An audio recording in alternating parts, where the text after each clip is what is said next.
किसान साथियों, स्वागत है आपका आपके अपनी YouTube चैनल पर। आज हम बात कर रहे हैं एक ऐसी योजना की जो आपकी खेती को लाभदायक, आमदनी को दोगुना और जमीन को हरा भरा बना सकती है। अब आपका प्रश्न होगा, यह कौन सी योजना है? मध्य प्रदेश सरकार के उद्यानिकी एवं खाद्य प्रसंस्करण विभाग के माध्यम से मध्य प्रदेश के किसानों को ड्रिप रहित बिना ड्रिप के नवीन बगीचों की स्थापना पर 40% तक का अनुदान दिया जा रहा है। अब आप बगीचे लगाकर सरकार की सहायता से अच्छी कमाई कर सकते हैं। वर्तमान में मध्य प्रदेश के कुछ जिलों में बगीचा रोपण के लिए अच्छी डिमांड बन रही है। इन जिलों में मुख्य रूप से शामिल हैं छतरपुर जिला, टीकमगढ़, बालाघाट, आगरमालवा, सीहोर, रायसेन, बैतूल, उज्जैन, खरगोन, मंदसौर आदि जिलों में अच्छी डिमांड देखने को मिली है। हालांकि इसके अलावा कुछ और जिले भी हैं जिनमें बगीचा रोपण के लिए इस वर्ष अच्छा उत्साह देखने को मिल रहा है, जिसमें मुख्य रूप से राजगढ़, बड़वानी, रतलाम, विदिशा, बुरहानपुर, भोपाल, छिंदवाड़ा, नीमच, सागर, अलीराजपुर, सतना, दमोह, पन्ना, ग्वालियर, धार जिले के किसानों का भी झुकाव बढ़ रहा है फल रोपण की तरफ।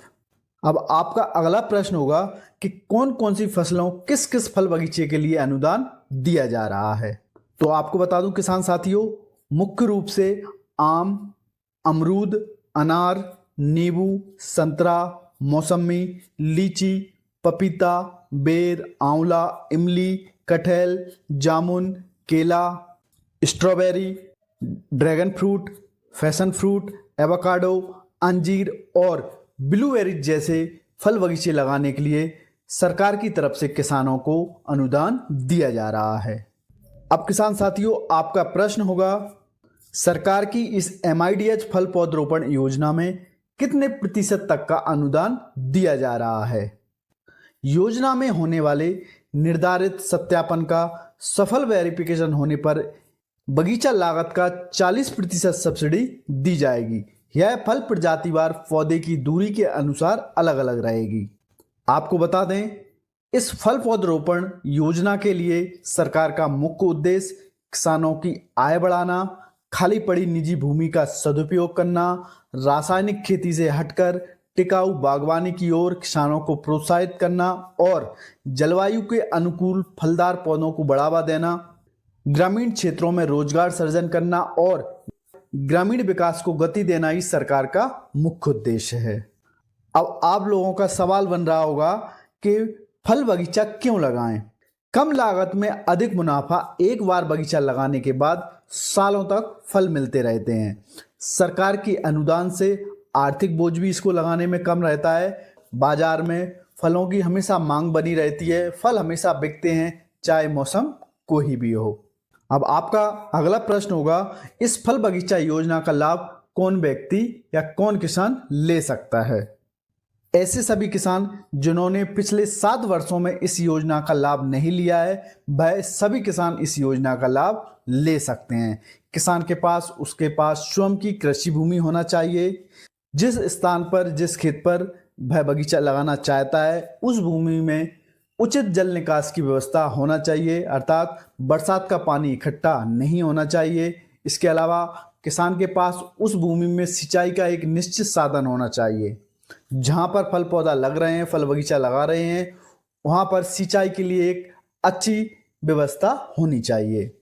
एक बात और विशेष बता दूं किसान साथियों, ऐसे आदिवासी भाई जिनके पास वन अधिकार प्रमाण पत्र है, ऐसे किसान भी इस योजना का लाभ ले सकते हैं। इस योजना का लाभ मध्य प्रदेश के सभी किसान ले सकते हैं। आपका अगला प्रश्न होगा, अनुदान क्षेत्र की पात्रता क्या है? किसान कितने रकबे तक इस योजना का लाभ ले सकता है? तो आपको बता दूं किसान साथियों, कोई भी आवेदक किसान न्यूनतम 0.1 हेक्टेयर से लेकर अधिकतम 2 हेक्टेयर तक के रकबे पर इस योजना का लाभ ले सकता है। एक सामान्य ग्रामीण भाषा में बात करूं तो एक किसान आधा बीघा से लेकर 10 बीघे तक की रकबे में इस योजना का लाभ ले सकता है। किसान चाहे तो खंड खंड में भी फल पौधरोपण पर अनुदान की पात्रता होगी। किसान चाहे तो आधा बीघा में अमरूद, आधा बीघा में आम लगा सकता है। ऐसे ही अन्य फल बगीचे भी लगा सकता है। अर्थात किसान एक से अधिक फल बगीचा लगा सकता है और सभी पर अनुदान की पात्रता रहेगी। किसान साथियों, आपको बता दूं इसमें आवेदन की प्रक्रिया क्या रहेगी। मध्य प्रदेश के उद्यानिकी एवं खाद्य प्रसंस्करण विभाग के पोर्टल, जिसे MPFSTS पोर्टल कहते हैं, पर योजना का आवेदन स्वयं किसान को फल प्रजाति INM IPM का चयन करते हुए करना होता है। विभाग के पोर्टल पर पंजीयन पूर्णतः निःशुल्क है। यदि किसान ऑनलाइन आवेदन करने में स्वयं असमर्थ है तो किसी निजी कंप्यूटर सेंटर पर पहुंचकर उचित शुल्क देकर अपना आवेदन कर सकता है। उद्यानिकी विभाग के पोर्टल पर www.mpfsts.mp.gov.in के माध्यम से पहुंचना होता है। इस पोर्टल की लिंक आपको डिस्क्रिप्शन में दे दी जाएगी। अब आपका अगला प्रश्न होगा, आवेदन के लिए कौन कौन से दस्तावेज आवश्यक हैं। हॉर्टिकल्चर विभाग में ऑनलाइन आवेदन करने के लिए किसान के पास जमीन की किताब, खतौनी, आधार कार्ड, बैंक पासबुक, एक फोटो और यदि आप SC ST वर्ग से हैं तो आपको जाति प्रमाण पत्र की आवश्यकता होगी। इसके अलावा किसान के पास एक मोबाइल होना भी अनिवार्य है, जिस पर OTP के माध्यम से उसका रजिस्ट्रेशन किया जा सके। अब आपका अगला प्रश्न होगा कि किसानों का चयन किस प्रक्रिया से किया जाएगा। आवेदन करने वाले सभी किसानों की भोपाल से कंप्यूटराइज लॉटरी के माध्यम से चयनित किया जाएगा और चयनित और प्रतीक्षारत किसानों की सूची हॉर्टिकल्चर विभाग के पोर्टल पर अपलोड की जाएगी। इसके अलावा चयनित किसानों के पंजीयन में दर्ज मोबाइल पर संदेश के माध्यम से सूचित भी किया जाएगा। अब अगला प्रश्न होगा किसान साथियों आपका कि चयनित आवेदक को फल बगीचा रोपण के लिए पौधे किस वेंडर से या कहां से लेना है। तो आपको बता दूं किसान साथियों, नेशनल हॉर्टिकल्चर बोर्ड, जिसे NHB में पंजीकृत व मान्यता प्राप्त नर्सरी से पौधे क्रय किए जा सकते हैं। NHB से मान्यता प्राप्त रोपड़ियों की सूची को आप नेशनल हॉर्टिकल्चर बोर्ड की वेबसाइट www.nhb.gov.in पर भी देख सकते हो। और यदि आप चाहें तो हॉर्टिकल्चर विभाग की विभागीय रोपणी परिषद से भी आप पौधे क्रय कर सकते हैं। यह मध्य प्रदेश के लगभग सभी विकास खंडों में और जिले में मौजूद हैं। आप हॉर्टिकल्चर विभाग से संपर्क कर यह पौधे क्रय कर सकते हैं। योजना में चयनित आवेदक कृषक के दायित्व या जिम्मेदारी।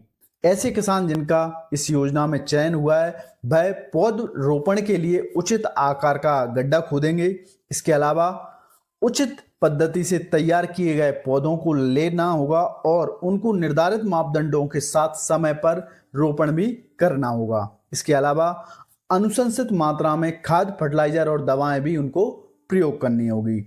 बगीचे में निदाई गुड़ाई, इंटरकल्चर का कार्य भी वह स्वयं करेगा। इसके अलावा बगीचे में कैनोपी प्रबंधन करना, कैनोपी के प्रबंधन में लगने वाले टूल्स, सेकेटियर, प्रूनिंग सा आदि भी उसको स्वयं व्यवस्था करनी होगी। इसके अलावा बगीचे की सुरक्षा और अनुरक्षण का संपूर्ण कार्य आवेदक हितग्राही को करना होगा।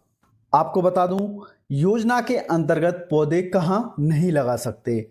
किसी भी शासकीय या अतिक्रमित भूमि पर आप बगीचे का रोपण नहीं कर सकते। इसके अलावा मेड़ों पर फल पौध रोपण स्वीकार नहीं होगा।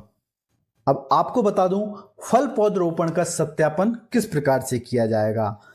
वर्षा ऋतु के दौरान फल पौध रोपण करने पर किसान का फील्ड का भौतिक सत्यापन विभागीय अमले के द्वारा जनवरी महीने में किया जाएगा और अनुदान फरवरी माह में दिया जाएगा बजट होने की परिस्थिति में। अब आपको बता दूं, अनुदान किस प्रकार से किसानों को दिया जाएगा। फल पौध रोपण में लगाए गए पौधों का जीवितता प्रतिशत न्यूनतम 80% होने पर ही किसान को लाभ दिया जाएगा।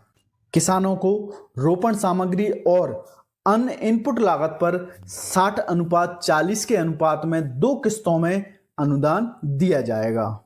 इस प्रकार हम कह सकते हैं इस योजना का लाभ अनुदान पहले वर्ष 60% और दूसरे वर्ष में 40% दिया जाएगा। यदि आप योजना की और अधिक जानकारी प्राप्त करना चाहते हैं तो आपको अपने जिले के सहायक संचालक, उप संचालक उद्यान कार्यालय में पहुंचकर अधिक जानकारी प्राप्त कर सकते हैं।